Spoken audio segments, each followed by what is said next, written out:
Boa tarde, tudo bem? A minha é um grande privilégio já de estar aqui batendo um papo com vocês, a turma chegando já para se conectar nesse papo. A ideia hoje é discutir um tema bem relevante para você que é gestor da escola, que olha para a escola, que olha para todos os aspectos da escola, mas que tem um desafio aí, não só por conta de pandemia, porque parece que a pandemia ela catalisou muita coisa, mas é um desafio que já vem de algum tempo, né? É um desafio real que a gente já necessita encarar isso desde quando a gente funda, desde quando a gente abre, quando a gente coloca uma escola. Vou me apresentar para poder pedir a permissão para conversar com vocês. O meu nome é Bruno, eu, eu sou gerente executivo de consultoria pedagógica no SAS, e quero pedir permissão para conversar um pouquinho com vocês. Fui professor, fui gestor e hoje estou aqui na gerência do SAS. Esse assunto, ele vale muito a pena quando a gente olha para outros aspectos de outras empresas, de outros negócios. Não só escola. Acho que escola ela vai entrar aqui no nosso papo, mas ela vai também ser comparada a outros negócios. E eu quero começar com uma história interessante que pode nortear a nossa conversa. O caso da Nokia. Quantos de vocês já tiveram um aparelho, um celular da Nokia? A Nokia ela é uma das empresas mais antigas de telefonia móvel. Ela teve o seu primeiro aparelho, aí vocês vão lembrar disso, né? O 1011, lá em 1992. Esse não foi o aparelho que fez mais sucesso, mas esse foi o primeiro, né? Então existe uma simbologia muito forte com ele. Com o passar do tempo, para ser mais preciso, 6 anos depois, a, a Nokia ela lança o seu aparelho de maior sucesso, que é o 1100. Esse eu tenho certeza que muitos de vocês aí já tiveram esse aparelho. Aquele joguinho, aquela agenda limitada, mas com alguns espaços para colocar número telefônico. Foi um dos aparelhos mais bem vendidos da Nokia. E ela, nesse momento, lá em 98, ela fica sendo a empresa de telefonia móvel de maior sucesso. Ela teve o aparelho que mais foi vendido na história. E aí ela virou, inclusive, case para os governantes da Europa. Discutiram muito por que a Nokia ela cresceu tanto. Só que, do mesmo jeito que ela teve um case de sucesso, ela começou também a cair. Ela começou também a declinar. Alguns aspectos vão ajudar com uma posição geográfica, né? A Nokia ela ficava na Finlândia. A gente vai entender o porquê que isso atrapalhou. Mas, sendo mais preciso, em 2007, aí eu não sei quantos de vocês tiveram, porque já foi muita coragem ter em 2007, foi lançado o primeiro iPhone. Quando o iPhone foi lançado, naquele ano, os lucros da Nokia já caíram bastante. Ela já deixou de ser ali uma das empresas mais lucrativas e começou a ter uma queda. E o que tinha no iPhone que era tão simbólico que fez com que a Nokia, que era tão forte, começasse a cair? Ele não era um aparelho muito bom, era um aparelho com muitos defeitos ainda, né? Mas ele, mas ele tinha uma tela touch. Ele tinha uma tela touch e a grande vantagem dessa tela touch era tirar o teclado.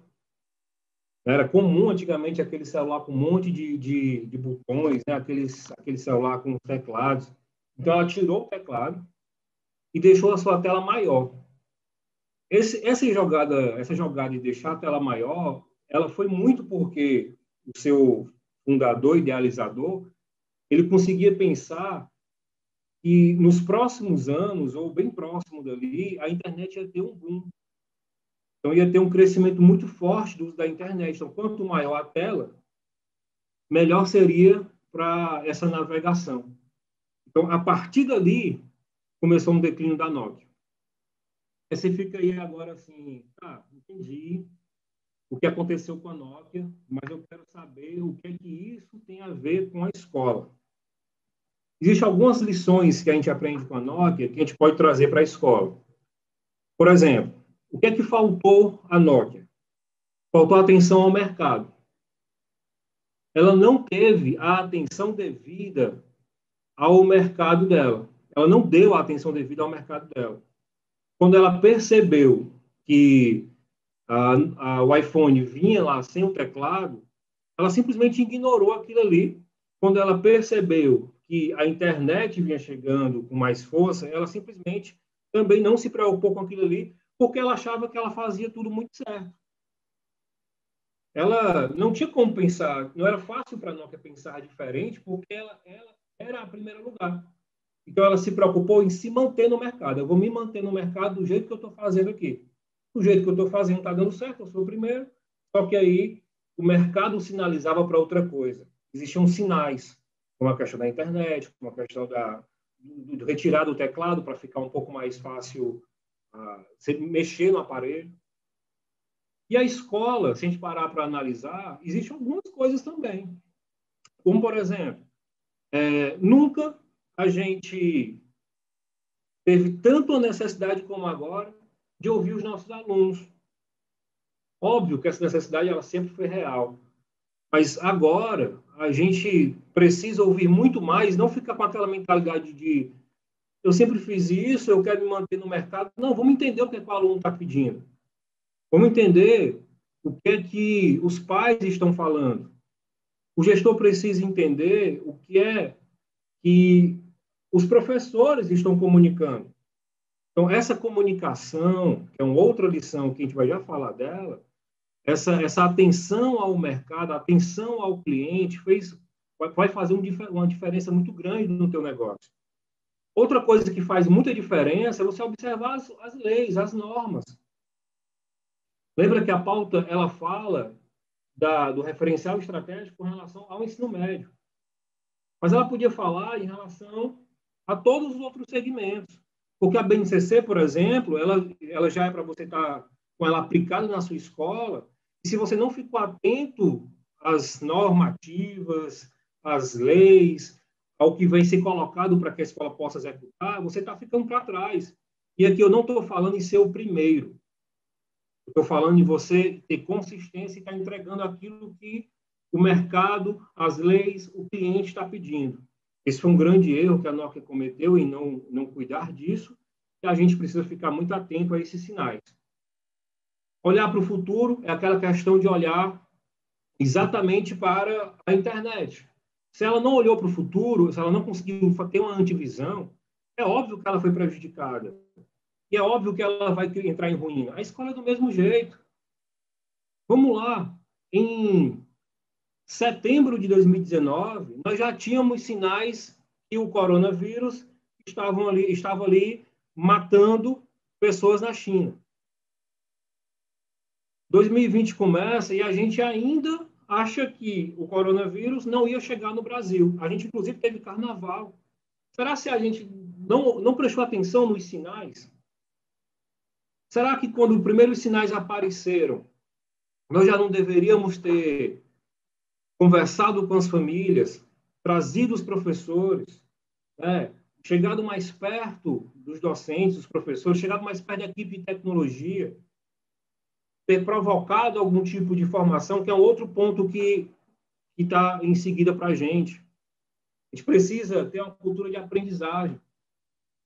A gente precisava ter olhado para o futuro e começado a mostrar a importância do estudo, a importância de aprender uma coisa nova. Quantas vezes nós já ouvimos, inclusive aqui no evento, sobre ensino híbrido, metodologias ativas.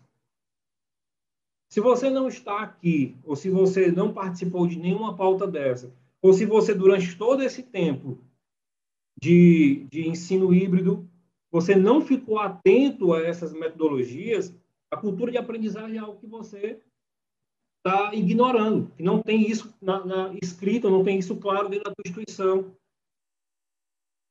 A Nokia estava na Finlândia, lembra que eu falei no começo? E a Finlândia ela ficava isolada da discussão tecnológica.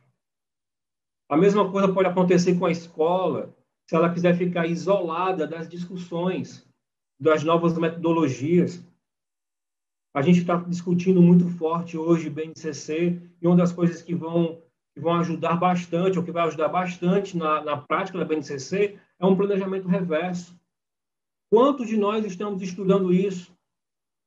Quantos de nós estamos nos aprofundando nas metodologias ativas? Quantos de nós estamos aprofundando nas novas técnicas aí, nas novas práticas para melhorar a educação, para melhorar o ensino? Então, não adianta a gente se isolar, a gente querer se sentir na Finlândia nesse aspecto, né? E a comunicação? Todas as instituições que se preocuparam ao longo do tempo em ter uma boa comunicação interna e externa não enfrentaram graves problemas ou tão graves problemas nesse período, porque ela já tinha isso muito forte. Essa parceria família-escola que a gente sempre pediu, que a gente sempre, como escola, né, levantou a bandeira, quem sempre cuidou disso teve menos dificuldade de quem não achava isso relevante. Então, você comunicar as coisas. Esse ponto é um ponto curioso, porque quando você fala de cultura organizacional, você vai ter aqueles aspectos que são mais visíveis, que a tua instituição, ela mostra, ela tem aspectos que são facilmente percebidos, e tem aqueles aspectos que são mais invisíveis. São os aspectos mais difíceis de serem notados. O que a gente precisa fazer para não cometer os mesmos erros da Nokia não é olhar só para os aspectos visíveis. A gente precisa olhar para os aspectos que não são visíveis, aqueles invisíveis. Os visíveis é fácil, né? É um discurso, ou são os discursos dos professores, dos diretores, né, dos gestores no geral. O discurso é um negócio que pode ser facilmente mudado. Então, o discurso ele pode vir com a camuflagem, ele pode vir sem muito aprofundamento. Então, é algo que é simplesmente exposto. Mas isso é perigoso. A gente não pode se basear nisso. A gente não pode se basear porque a gente foi em primeiro lugar. Os resultados, os recursos, aquilo que está sendo a amostra, não deve ser a essência da tua escola. Nós, gestores, vocês mantenedores, vocês gestores, precisam mergulhar. A analogia do iceberg é bem interessante, né? Porque a analogia do iceberg é assim, o iceberg ele só mostra 10% de tudo. Não é praticamente nada do que existe dentro de um iceberg, do que existe na composição de um iceberg, aquilo que é exposto. Aquilo que é falado, ou aquilo que está de estrutura, ou de recurso, ou de um resultado, ele não quer dizer exatamente o que representa a tua instituição. Às vezes, se você não mergulha para entender isso, você pode ter aquilo que está exposto diferente daquilo que você sempre sonhou, daquilo que você projetou.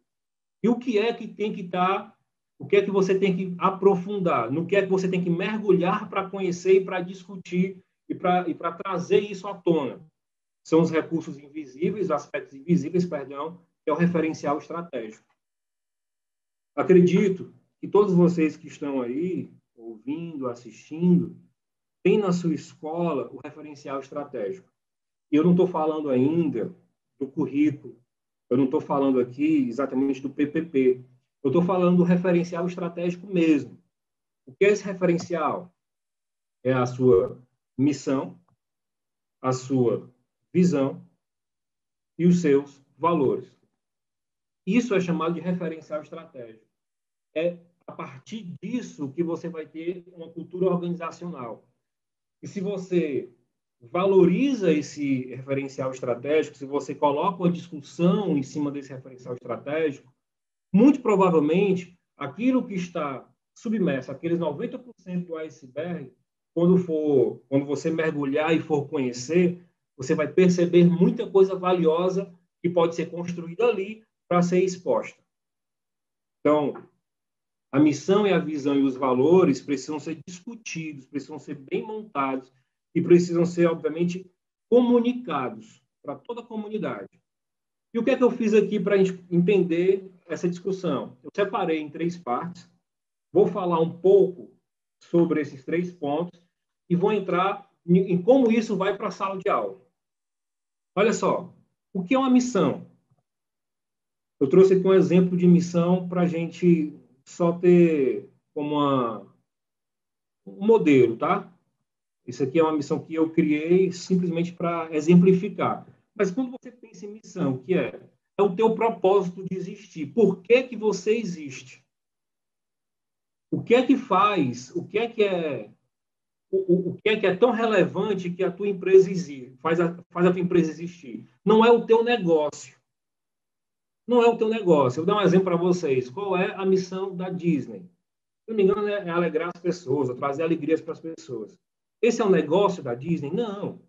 O negócio da Disney é cinema, é parque, é entretenimento. O teu negócio é a escola, é a educação, mas não é a tua missão.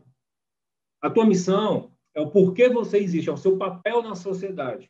Você quer transformar as pessoas, você quer transformar os estudantes, você quer promover, você quer, o que é que você quer fazer como escola? Então, olha só, esse meu exemplo aqui, tá? Ele diz: transformar nossos estudantes em cidadãos protagonistas, competentes, adaptados ao seu tempo e aptos a conquistar os seus sonhos.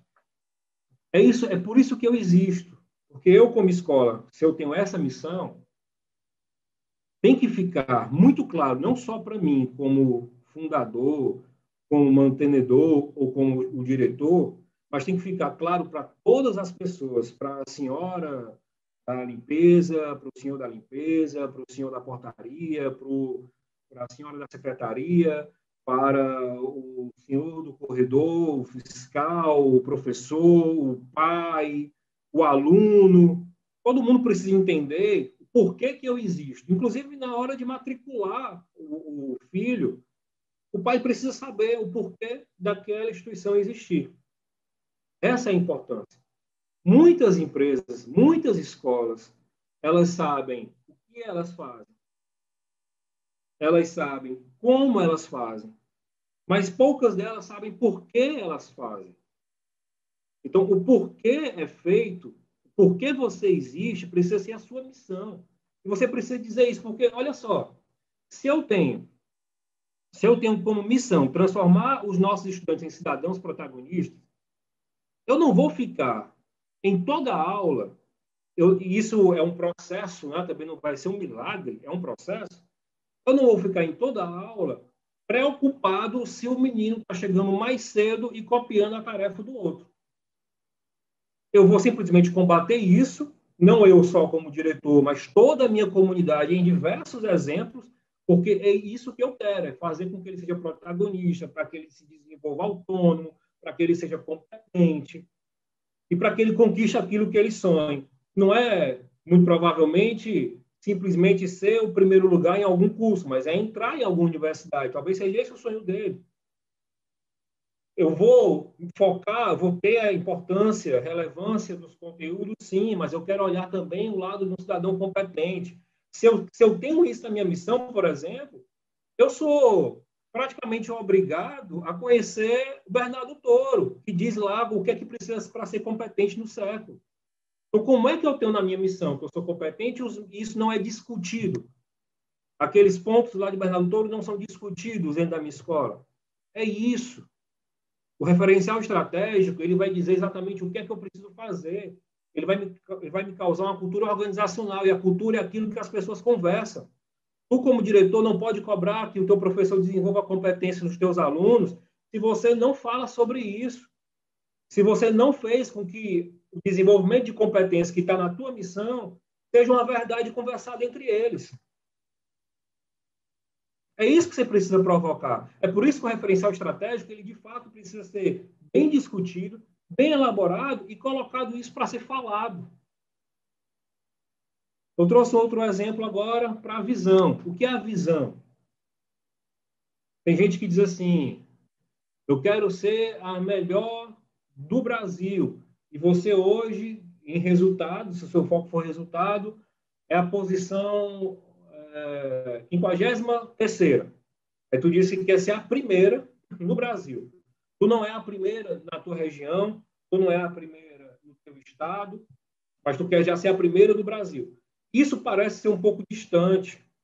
A visão ela precisa ser algo, obviamente, que também a longo prazo, mas algo muito bem balizado, porque precisa trazer incentivo, as pessoas precisam olhar para essa visão e dizer assim, eu quero chegar lá. Se tu ainda não é o primeiro lugar da tua região, coloca que tu quer ser o primeiro lugar da região. Olha só o exemplo que eu trouxe, ó, ser a melhor instituição educacional da região e sinônimo de aprovação em exames, conteúdo e cidadania a serviço da nossa sociedade. Então, essa escola fictícia, ela quer ser a melhor da região. Aí a região, eu não sei qual é, né? Eu não disse qual era a região. Talvez uma região de um vale, alguma região específica. E ele quer que isso também traga um sinônimo de aprovação em exames. Ele quer cuidar disso. Ele não quer ser o primeiro lugar na aprovação de exames. Ele quer que isso, que a escola dele seja uma escola de referência para isso, para aprovar. Olhando para o conteúdo, mas também olhando para a cidadania, preparando para a sociedade. Essa é a visão. Isso precisa ser comunicado. É o que você almeja no futuro, é o seu sonho. Tem que ser tangível. Quando você contrata um professor, você tem que dizer para ele, ó, o que eu quero que você me ajude nessa nossa jornada, nessa nossa trajetória, é que eu vire a melhor instituição educacional da região e que eu consiga ter aprovações, sem esquecer a relação cidadania e conteúdo. Então, você consegue, professor, fazer isso? Ah, eu tenho uma dificuldade. Você está preparado ou você está disponível para estudar com a gente? Porque é isso que eu quero. A professora, não, essa questão de cidadania eu tenho muita dificuldade, eu acho que eu sou um cara muito mais de bizu, de dar dicas. Não, vocês não se combinam, porque o que você quer é diferente do que ele está pensando. Agora, precisa estar escrito e precisa estar comunicado. Aí vem o último, né, que são os valores. Os valores são aqueles pontos inegociáveis. Você não negocia isso. São premissas.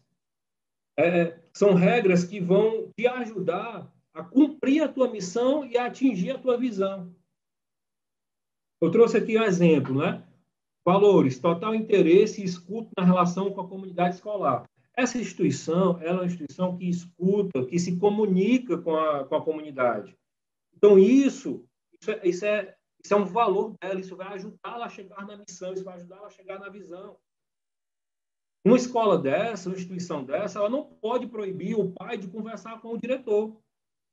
Ela não pode, quando o pai quer conversar com o diretor, dizer assim, ó, daqui a um mês só que eu consigo falar com você. Ela tem que criar algum tipo de movimento que facilite isso, porque o pai quando lê esse valor que está lá exposto, ela diz assim, opa, essa escola é uma escola que quer me escutar.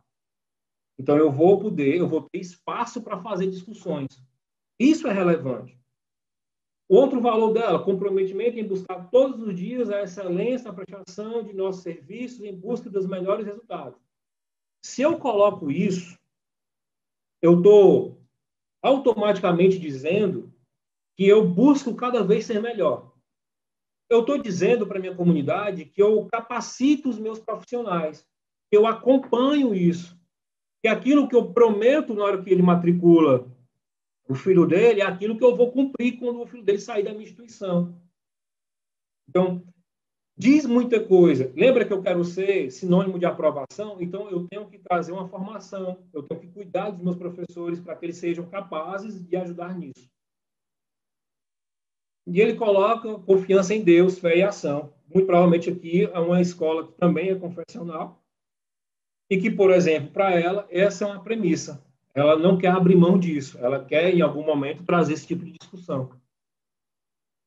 Então, o referencial estratégico, ele vai te ajudar a desenvolver na tua escola o percurso que tu vai fazer. Existe um trecho que eu não vou ler por conta do nosso tempo, mas eu queria depois só refletir sobre ele, que é o papo, né, da Alice com o gato. Currículo, ele é sinônimo de trajetória, de caminho. Né? O currículo é disso. E quando você tem um referencial estratégico claro, quando você tem um referencial estratégico discutido, construído juntos, Você não está perdido, não é qualquer caminho que serve. Por que não é qualquer caminho que serve? Porque a tua missão está clara. Onde você quer chegar está claro. E o que você não abre mão para atingir isso também está claro. O problema é se a tua instituição tem esse referencial estratégico apenas para inglês ver, aquilo que está fixado na tua parede, mas aquilo não é discutido, não está na boca dos teus colaboradores, não está na boca da comunidade escolar. As pessoas devem falar sobre o teu referencial. As pessoas isso deve provocar uma cultura organizacional forte. Se isso existe, não é qualquer caminho que tu vai fazer. Quando tu vai pensar no currículo da tua escola, não é qualquer proposta que tu vai aceitar. Tu vai olhar para aquela proposta e vai dizer assim, a gente se combina.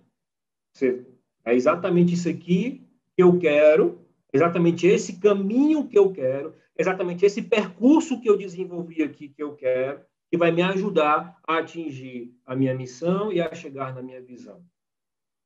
Agora, se você não tiver isso, você está perdido.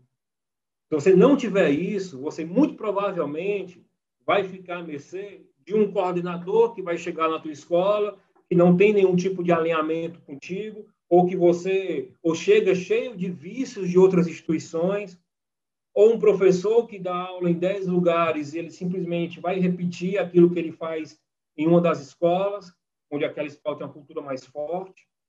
Se você não estiver olhando para isso, se você de fato não estiver cuidando disso, você vai ficar à mercê dos talentos. E isso é perigoso para a instituição, porque a tua instituição ela sabe onde ela quer chegar. Ela sabe do porquê que ela existe.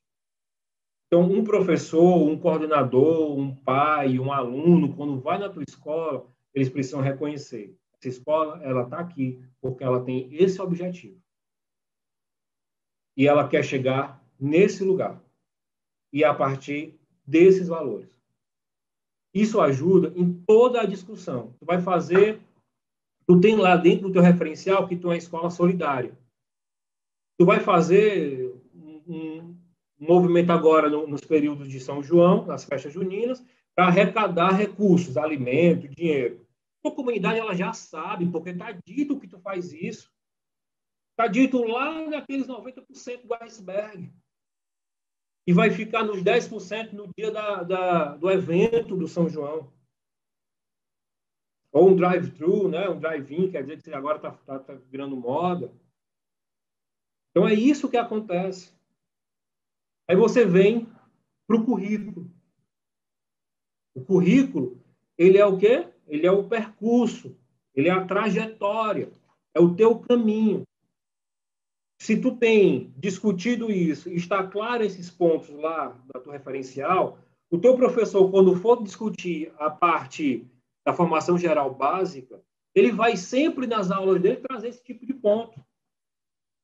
Se eu quero fazer com que o meu cidadão seja competente, esteja preparado para a sociedade, eu não vou dar uma aula de gráficos na matemática sem aproveitar, por exemplo, uma conta de energia ou uma conta de água. Eu vou mostrar o consumo a partir daqueles gráficos. Eu não vou dar uma aula de geografia de êxodo rural sem falar dos impactos sociais. Porque está dentro do meu referencial. E quando eu for para a parte de itinerário, que é uma grande discussão hoje, quando tu for escolher aquilo que é ciclo comum, tu vai ter que olhar para o teu referencial. O que é que tu quer? Tu é uma escola de resultado, tu quer muita aprovação e tu quer buscar primeiros lugares, tu vai entender o que é que tu precisa fazer nos teus itinerários. Tu quer fazer, e é legal que você tenha um projeto de vida para fazer sempre um equilíbrio disso, né? Tu quer fazer da tua escola uma escola cada vez, uma escola cristã, tu não pode abrir mão do ensino religioso, se tu é uma escola profissional. Você é uma escola que fica muito próximo do sul do país, ali na região sul do país, próximo dos países de fronteira.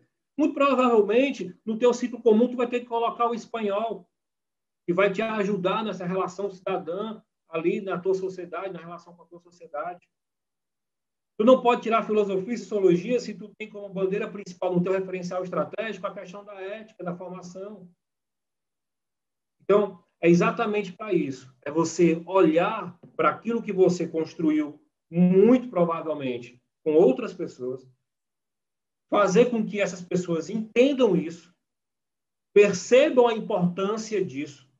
Lembra que tu construiu isso em conjunto, tu ouviu o teu cliente, tu prestou atenção nos sinais do mercado. Então, tu fez essa pauta bem rica, essa discussão forte, estruturou esse referencial estratégico, apresentou para a comunidade e provocou que isso ficasse sendo vivo, falado entre as pessoas, e a tua discussão de currículo ela vai olhar para isso. Quando o professor for pegar um pedacinho do currículo, né, que na hora de fazer o planejamento dele, ele vai cuidar dessas coisas. E no final, tu vai estar entregando para a sociedade aquilo que tu prometeu no teu referencial. Então, é uma discussão importante. Meu pedido para que vocês, mantenedores, revisitem o referencial estratégico de vocês. No período de crise, isso acaba sendo mais importante, porque é onde você vai ter que fixar suas colunas, é onde você vai estar mostrando quem você é. Quando a poeira baixar, você está lá firme, porque aquilo ali era o teu referencial. Tu não está perdido. Tu tem um referencial. Então, revisitem isso. E quando vocês forem discutir como vai ficar o currículo de vocês olhando para o ensino médio, lembrem do referencial. Isso vai facilitar nas suas escolhas. Tá bom? Se a gente tiver, se vocês tiverem interesse em conversar mais, eu estou deixando aqui os contatos. Para mim foi um prazer enorme. Espero ter contribuído muito com vocês, ou pelo menos incomodado, né? Trazido ali algum desconforto. Eu gostaria de verdade de pedir a vocês que, se tiver ficado alguma dúvida, entre em contato. Que a gente vai estar conversando um pouco mais. Obrigado.